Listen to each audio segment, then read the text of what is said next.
Welcome to my channel. I'm the Dark Lord of Optics, and what I bring you here is a thinking man's take on guns and optics with occasional forays into politics. Thank you for being here. And we are live. Alright folks, I am going to try to be somewhat brief because the sun is in my face. And soon it's going to start setting, so it's going to get dark. I've been looking at these scopes here for a good amount of time, and unfortunately this test ended up being stretched out further than I'd like, so some of the scopes came and went. So what I have here right now is a tangent theta M model, 3 to 15 by 50, US Optics FN 17X, so 3.2 to 17 by 50, Steiner M7XI 2.9 to 20 by 50, Schmidt & Bender ultra short 5 to 20 by 50, the new March 4.5 to 28 by 52, and the newest of these is the Zeiss S5 LRP, something like that, and that's a 3.6 to 18 by 50. The scope that I had here side by side with all of these except for the Zeiss for a little while was the ZCO 4 to 20 by 50. Unfortunately, it had to go back. The part of the comparison I was most interested in was actually ZCO next to the Zeiss, and that I have not been able to do, so I'm going to have to go off of my memory on this one. I'm going to put up a spec table so you can see the features. In the meantime, I'll talk a little bit about the optical and mechanical quality. As a general consideration, and I apologize, I'm squinting, the sun is in my face, probably blowing out the picture. As a general consideration, these are pretty nice scopes. There is enough difference in the feature set that it's not, if you're looking for me to announce the best versus the worst, that's probably not going to happen. I'm going to go over some characteristics where there are differences between these. In the grand scheme of things, more or less any of them would pretty much make me happy for a variety of precision shooting applications where a scope like this makes sense. Where does it make sense? If you're trying to put together a heavy precision rifle, all of these scopes have larger versions with 56mm objectives that go to high magnification. If it's a heavy precision rifle, generally speaking, my recommendation is usually to get one of those, because they are not heavy magnification. It goes down to 3 or something like that. Is not really a detriment in most cases. Where I like these is on a smaller, lighter precision rifles, 16-inch barrel, accurate 308s, Creedmoors, things like that. I really like these on accurate gas guns. Most of the testing I did with this was on actually a 17 HMR rimfire and on a 6 arc gas gun. I have a very accurate 6 arc AR, and these work great there. Where else do they do well? Well, crossover applications, right? So most of these scopes, they're a little bit on the heavier side. The tangent's probably the lightest. I'm comfortable using on a rifle that I'll take hunting with me, or to something like an NRL Hunter competition that I still need to do.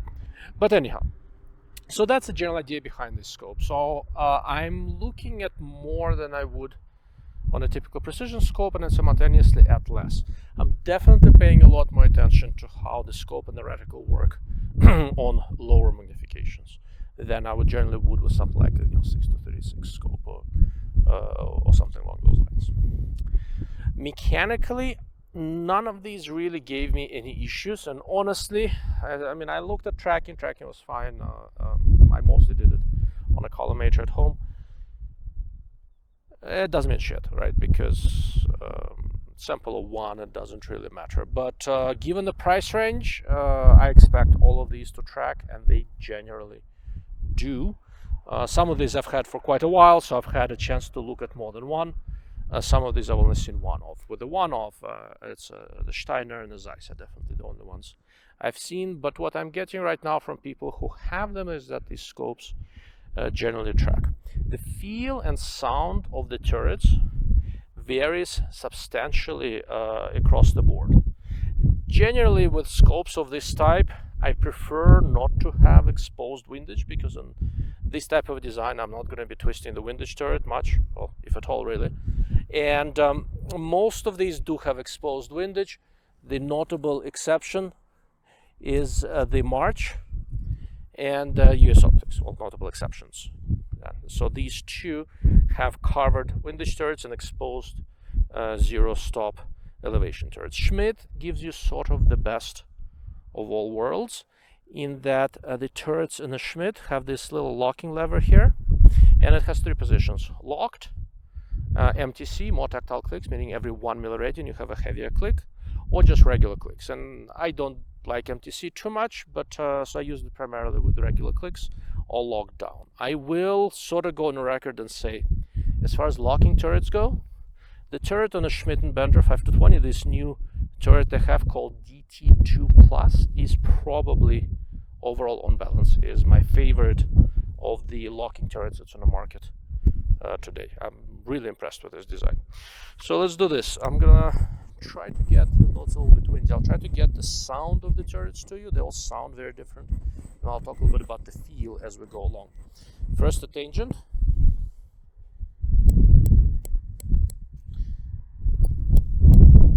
Probably on balance, tangent still has the best overall feeling turrets out there. The US Optics has the most muted sound, and the feel is also, it's not muted, but it's a softer feel, yet the clicks are very distinct, probably because the turret is fairly large diameter, although fairly low profile.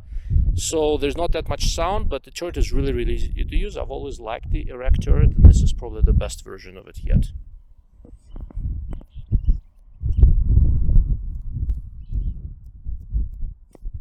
It's very interesting. It's a very quiet turret, but it's very hard to miss a click. The Steiner M7XI turret is actually a huge improvement over M5XI, and all of the M7 turrets have been consistent. They're slightly louder than I like on balance, but the feel is really good. They're very confidence assuring, and Northing is done just right.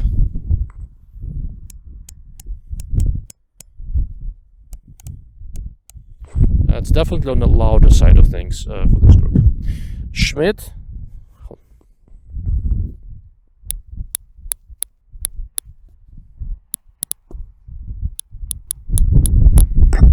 With Schmidt, it's a completely different feel and sound. Really like it. Really like these turrets. March.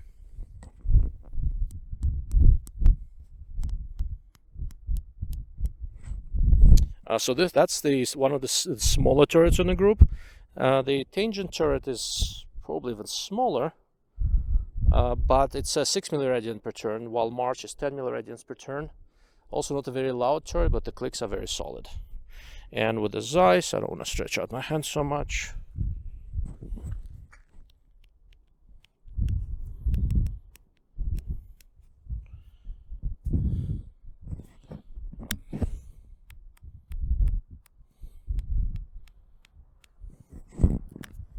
So the Zeiss turret also has a locking windage turret. The elevation turret is just a zero stop. Clicks on a Zeiss turret are, clicks are good. As far as size though, I gotta say that the Zeiss turret is freaking enormous. And generally the whole saddle portion, the saddle box where the turrets come into, is really large. My original plan when I was just setting up the Zeiss was to, okay, let's see if that gives you less reflection. My original plan with Zeiss was to set it up on a very nice air attack mount. I couldn't because that enormous turret, let me see if I can show you a sideways look. This enormous turret here basically interfered with it. With some one-piece mounts, you may not have enough space. With most, you probably will. But with the adjustable air attack mount that I wanted to use, I could not get the scope in there because of the interference. Aside from that, this is sort of comes down to the application. Since I view these scopes as being able to cross over into a few other things, the turret box of the Zeiss is a little bit too large. If you're looking at this as primarily a precision competition scope, then it's not really a hindrance other than some mild potential mounting interference. Nice design overall. So just kind of give it, depending on your application, sort of keep in mind what will work best for you. All controls are generally fairly smooth. I tested all of these scopes primarily without the sunshades. I looked at them a little bit with the sunshade.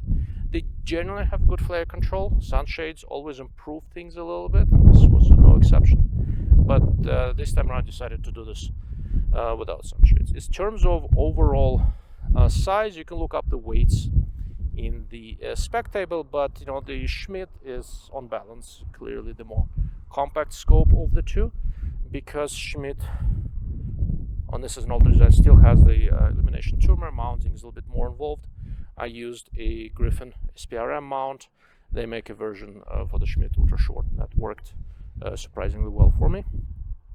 With the other ones, like I said, other than the large turret box of the Zeiss, I didn't really run into any significant complications. Tunneling, if you've seen my previous US optics video, so you know that this guy tunnels. Ostensibly it goes down to 3.2, but in practical terms it stops tunnels until you get up to about 4.8, something like that, just below 5. The other scopes don't really tunnel. If you really focus, you can catch just a little bit on the low end with most of these. I'll call it no real tunneling. Field of view, once again, look at the spec table, but ultimately, the March has this crazy field of view. March on 4.5 magnification, I think, has more field of view close to it than Zeiss on 3.6. So field of view it matters at every given magnification. March is going to be the widest. Tangent theta is very slightly behind it, not by too much. And US optics, once you get past the tunneling, does offer a very wide field of view. I spent a fair amount of time looking at this with and without scope caps. If you like the image to be just floating in front of you, so you should not be using scope caps. I generally do, but in terms of minimizing this little ring around the image, US optics is probably arguably the best. As far as magnification rings go, Schmidt is known for being being a little stiff. Mine is not, but I do have a cattail on it. That helps. The rest of these are really easy to use. I have to say that in terms of ease of controls, the US Optics eyepiece, the way they did the magnification ring, works really well. It's fairly long. It's very easy to grasp, so you don't need a cattail, nothing. It's very smooth. All the mechanics here really worked out very nicely. All of the scopes here do have illumination of varying degrees in terms of illumination brightness, or its overall dynamic range of the illumination, from very low to very bright. The best ones that present here are probably Steiner and Zeiss that do that really well. Zeiss probably the best at it. ZCO also had very good dynamic range for illumination. It was able to go very low and very high when you needed to. In terms of the illumination strategy, different scopes do this differently. I tend to prefer to only have a little bit of the center or just the main lines illuminated rather than the whole thing, and I like the way Tangent does it, I like the way Zeiss does it, but it's really a matter of figuring out what works for you. Reticles are really in the eye of the beholder. And on top of it, the Zeiss scope that was sent to me is an MOA scope. I very seldom look at MOAs, but they just didn't have a Milrad available, and I really wanted to wrap this up. But honestly, I've seen their Milrad reticle at the show, and I thought it was well designed. And the MOA reticle is also actually surprisingly good.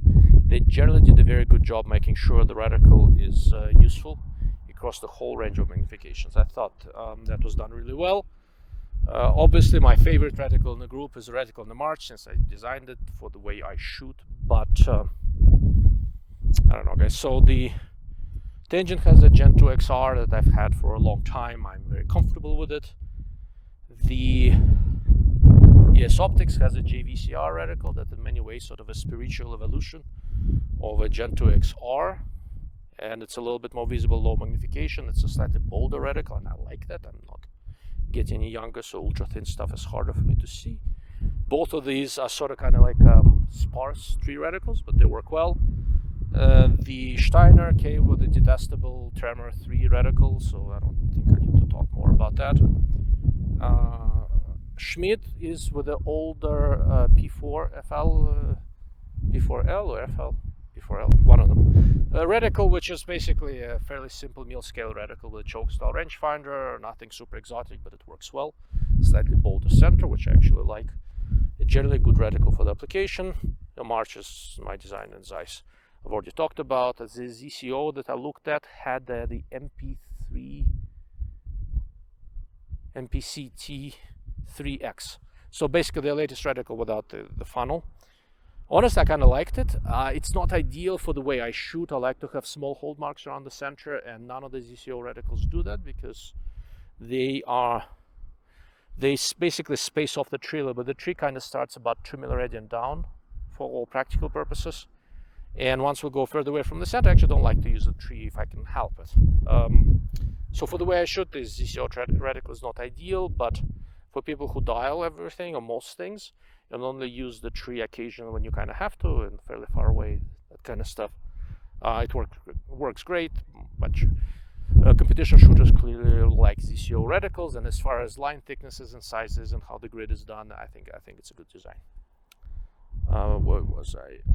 Tube diameters here for all of these, other than the tangent, are 34 millimeters. Tangent is the only one that's 30 millimeters, but aside from what's been previously mentioned, I have not found anything that would make mounting particularly unusual. With illumination, so the way the illumination is integrated, my least favorite here is US Optics because it just has that push button thing. Push button stuff has become sort of popular lately, and I can live with it, but I don't like it.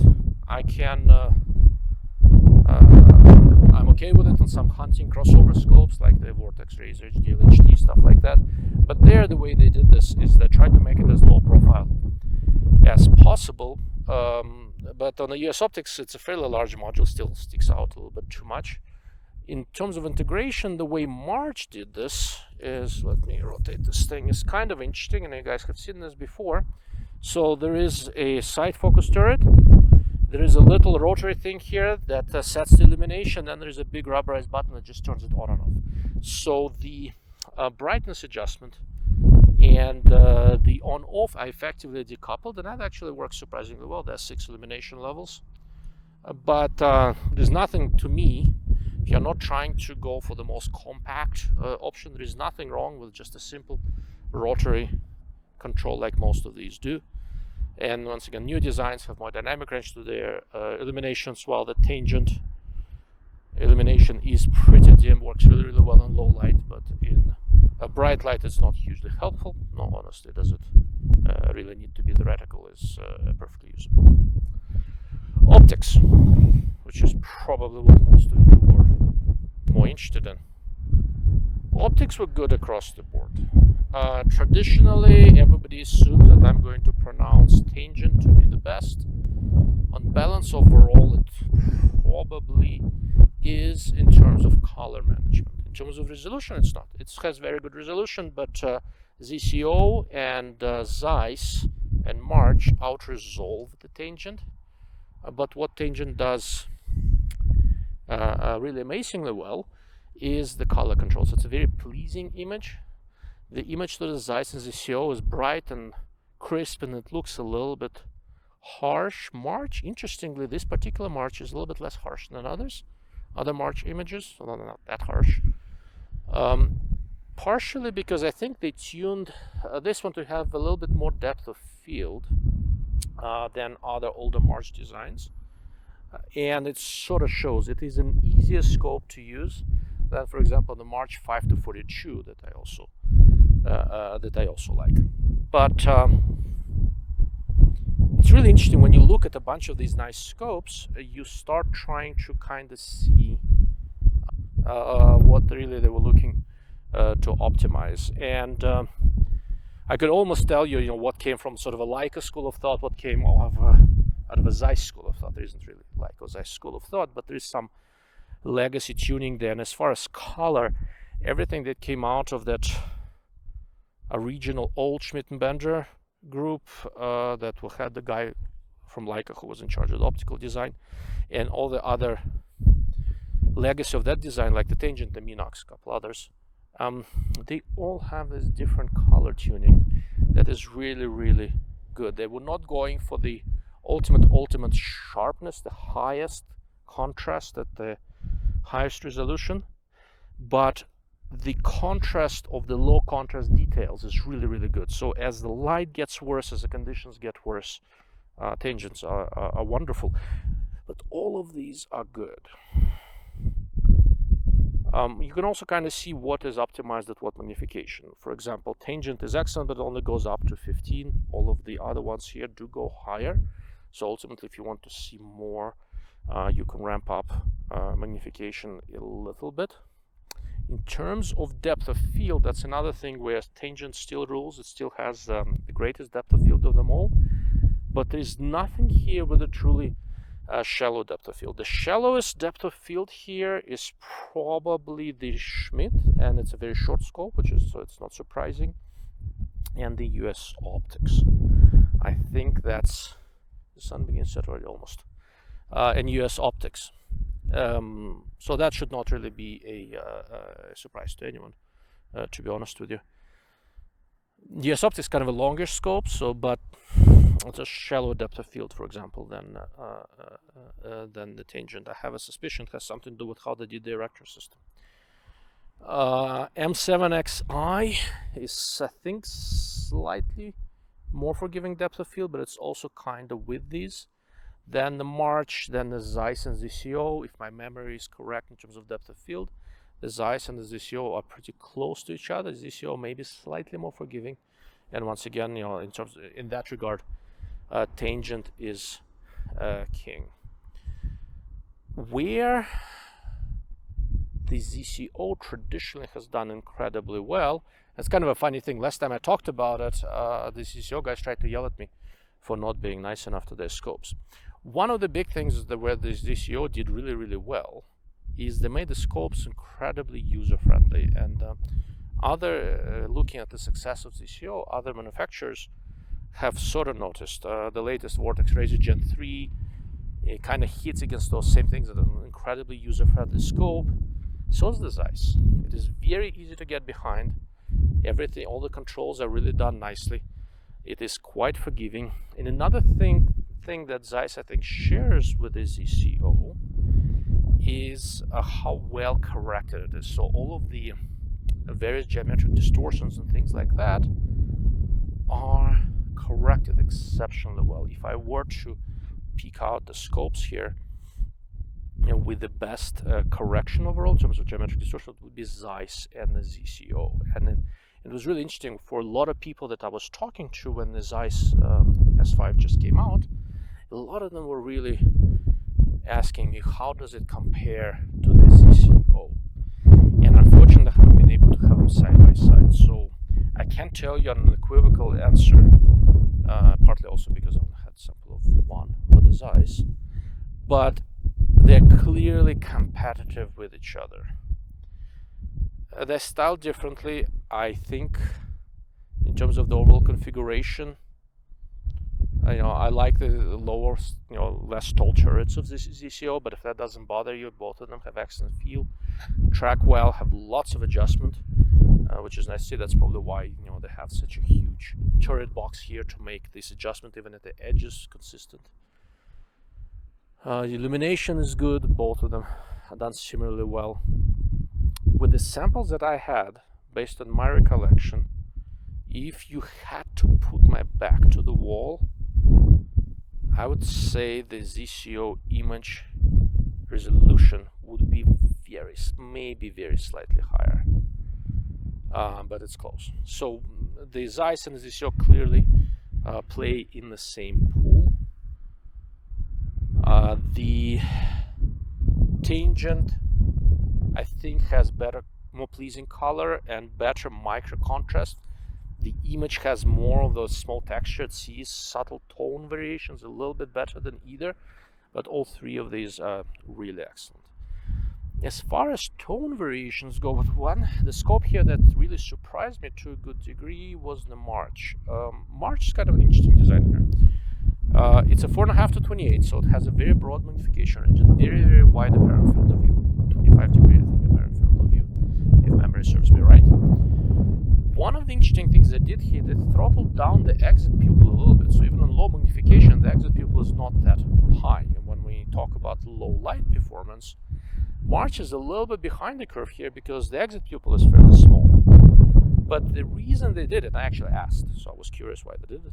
And the reason they did it was to really cut down on glare, flare, and all these weird artifacts. And one of the things you get by cutting down on those is this really wonderful, wonderful image fidelity where subtle colors and small details really stand out. And as you go up into magnifications where the exit pupil is comparable in the 15 to 20 power range, etc., this March is just wonderful. So another thing that I know is traditionally March would tune the optical performance of their systems at the highest magnification. This one, I asked them to do this in the 15 to 20 power range because that's where I usually do things. And that's exactly what they did. Does it mean it performs badly on 28? Not at all. If you do not pay real attention, you will not see what they're doing. But between 15 and 20 power, the way they tuned it is just sublime, and it's wonderful, and the depth of field is much higher than on older March designs. I have a March 3 to 24 by 52, and it's a nice scope, but on high magnifications it's a lot more finicky than this one.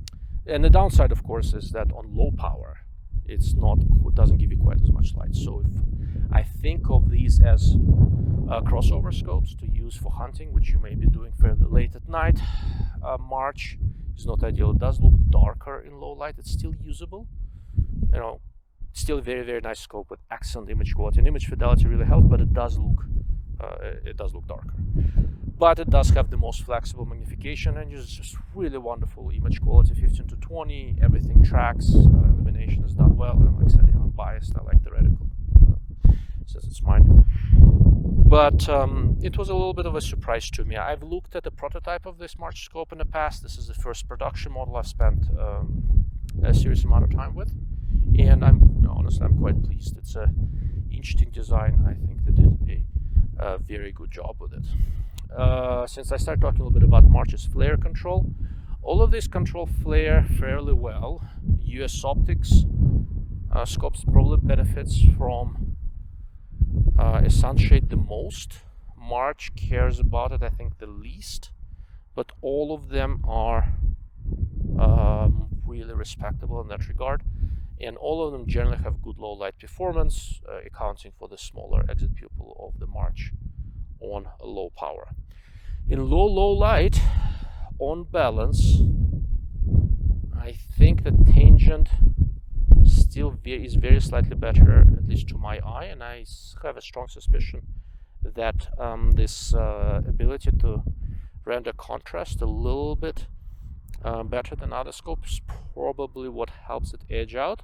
And what is more interesting is that, so I've had this tangent for quite a long time, and I looked at it very carefully on the reticle plane. There's actually a fair amount of crud probably falling from the walls of the scope that's already deposited on there. I need to send it over to Tangent so that they can clean it for me. Even with that, which would generally have an impact on flare control and low light performance, Tangent was really, really excellent in low light. Steiner. Haven't talked about Steiner too much yet. So this is the only 2.5 to 20 by 50 Steiner that I've looked at so far. I have looked at several 4 to 28 M7XI Steiners, and what was interesting with those, they worked really well up to some 20-22 power or thereabouts, and above that there was clear image quality deterioration. Presumably they tuned it for that intermediate power range somewhere, kind of like March did, but with March it's very, very hard to tell that it's no longer as optimized when you go up to 28. With Steiners you could. And I was really curious to see what would happen with the 2.5 to 20 model, if it would exhibit the same effect or not. And it exhibits a little bit of it, but less so than a higher magnification version of the scope. I think it does really well up to about 15-16. As you go higher than that, you see that it's not quite as perfect as it used to be. But it still works well, and I kind of, if it had a different reticle, I would have really no real reservations for it. But as you go above 15 power in terms of pure image quality, I think this is not the best scope here. Overall, optically, I expected the Schmidt to be lagging a little bit because the scope is so short. But it is easily competitive with the Steiner, and above 15 power, I actually like the Schmidt a touch more. But it was fairly close. In terms of pure optical performance, with these 6 scopes and the ZCO, I mean, the upper tier was clearly, the Tangent, ZCO, March, and Zeiss. And the US Optics, Steiner, and the Schmidt were just a touch worse than that. And with the Schmidt, it's because they tried to make it very short, and that always introduces optical compromises. The full-size 3 to 20 Schmidt is clearly optically better, so you kind of know what I'm giving up.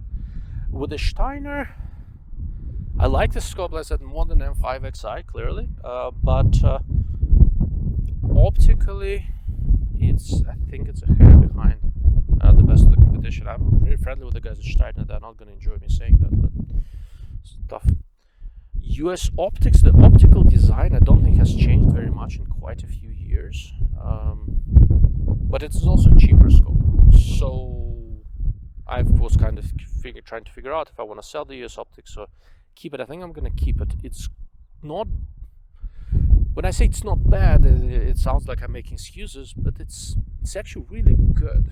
And if it wasn't in this exalted company here that I'm looking at, where it is easily the cheapest scope by solid margin, the Tangent, this sucker is under 3K, the Tangent is, this one is I think what, 3800, Schmidt's 3700, around 4K, Zeiss I actually don't remember, I think it's in the 3500 range.